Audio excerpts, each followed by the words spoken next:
Bonjour à tous et bienvenue dans Coup de pouce pour la planète, votre émission qui parle développement durable. Et c'est parti pour 5 minutes d'infos vertes.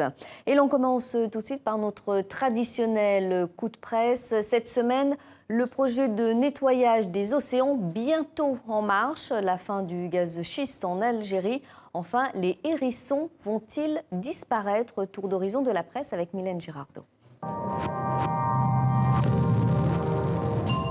On l'attendait pour 2020, mais elle arrivera dans l'année qui vient. Je parle d'Ocean Cleanup, l'invention de Boyan Slat, ce jeune néerlandais qui veut s'attaquer au continent de plastique. Lui et son équipe ont planché sur un nouveau système plus léger, plus solide et moins coûteux, déjà testé avec succès en mer du Nord. Boyan Slat espère nettoyer la moitié de la grande plaque de déchets du Pacifique d'ici 5 ans. L'engagement populaire semble avoir eu raison du gaz de schiste en Algérie. Le gouvernement annonce abandonner cet hydrocarbure. Priorité est donnée à l'efficacité énergétique et au développement de l'énergie solaire. La France sauvera-t-elle ses hérissons? Victimes des pesticides, des voitures et de la disparition de leur habitat, les petits mammifères pourraient disparaître d'ici 10 ans. Les ONG veulent créer des centres de protection comme au Royaume-Uni. Là-bas, c'est l'hécatombe. On comptait plus de 36 millions de hérissons dans les années 50, 1,5 million en 95. Et depuis, leur déclin continue.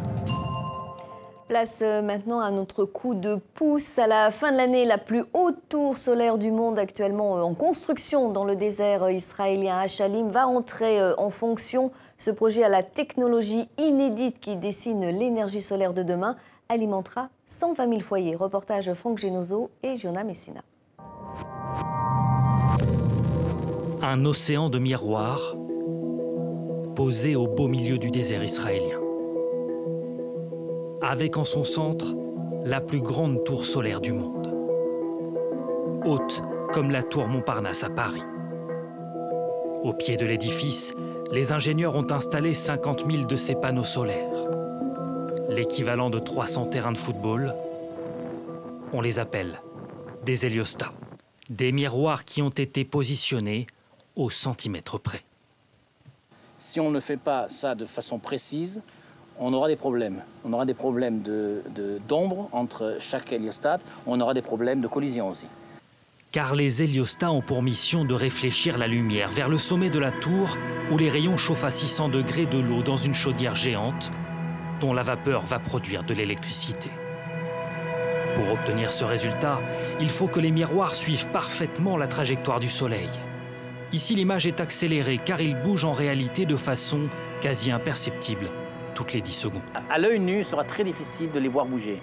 Mais quand tout le champ solaire sera opérationnel, vous verrez comme un orchestre d'héliostats qui sont tous dirigés vers la chaudière en haut de la tour.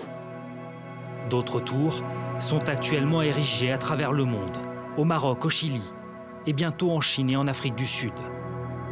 Durée de vie estimée 50 ans, autant que les centrales nucléaires. Carton rouge maintenant à la pollution due au moteur diesel qui a tué 108 000 personnes dans le monde en 2015 selon une étude parue dans la revue scientifique Nature. Parmi elles, 38 000 personnes seraient toujours en vie si les normes anti-pollution étaient respectées.